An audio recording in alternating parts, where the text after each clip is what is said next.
सबसे बड़ी समस्या। बहुत समय पहले की बात है।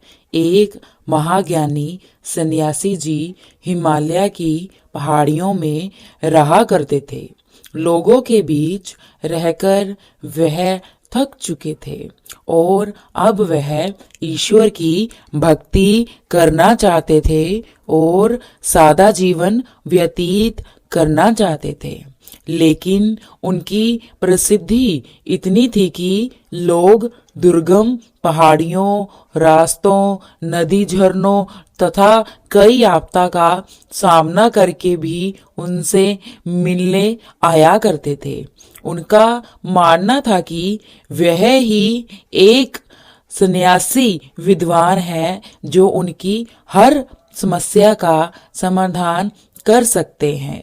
इस बार भी कुछ लोग उन्हें ढूंढते हुए उनकी कुटिया तक आ पहुंचे। सन्यासी जी ने उन्हें इंतजार करने के लिए कह दिया। 3 दिन बीत गए। अब बहुत सारे लोग वहां पहुंच गए थे। बहुत भीड़ उनकी कुटिया के समक्ष हो गई थी।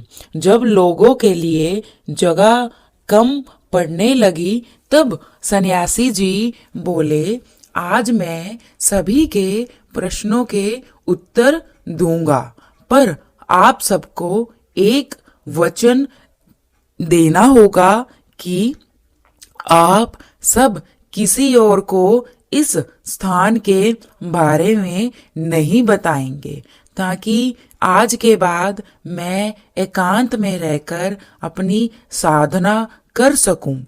चलिए अपनी अपनी समस्या बताइए, सन्यासी जी बोले। यह सुनते ही किसी ने अपनी परेशानी बतानी शुरू की, लेकिन अब वह कुछ शब्द बोल ही पाया था कि बीच में किसी और ने अपनी बात कहनी शुरू कर दी।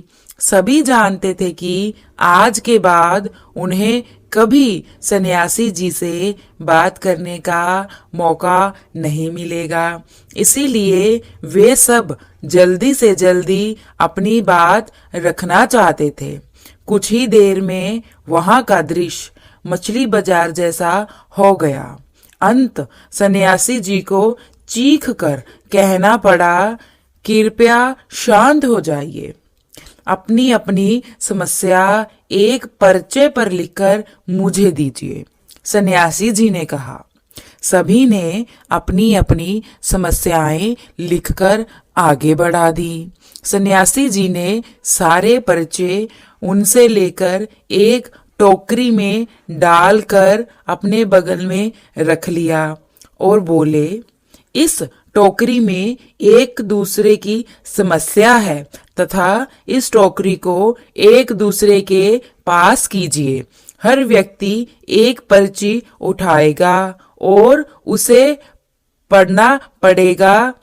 उसके बाद उसे यह निर्णय लेना होगा कि वो अपनी समस्या को किसी अन्य की समस्या से बदलना चाहता है। हर व्यक्ति एक पर्चा उठाता, उसे पढ़ता और सहम सा जाता।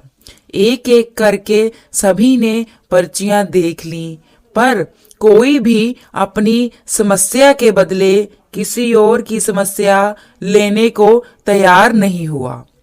उसका यही सोचना था कि हमारी समस्या चाहे कितनी भी बड़ी हो, परंतु बाकी लोगों की समस्या जितनी गंभीर नहीं है।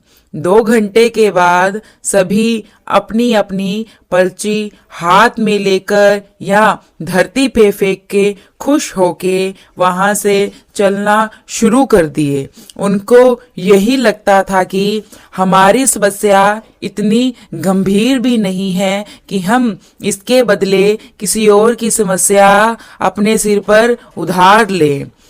दोस्तों, ऐसा कौन होगा जिसकी जिंदगी में समस्या नहीं होगी, जिसकी जिंदगी में परेशानियां नहीं होगी।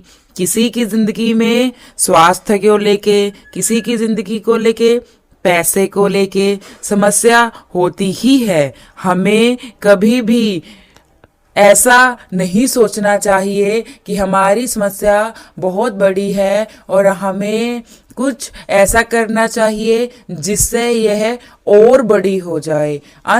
हमें बहुत सोच समझ कर उस समस्या का सामना करना चाहिए।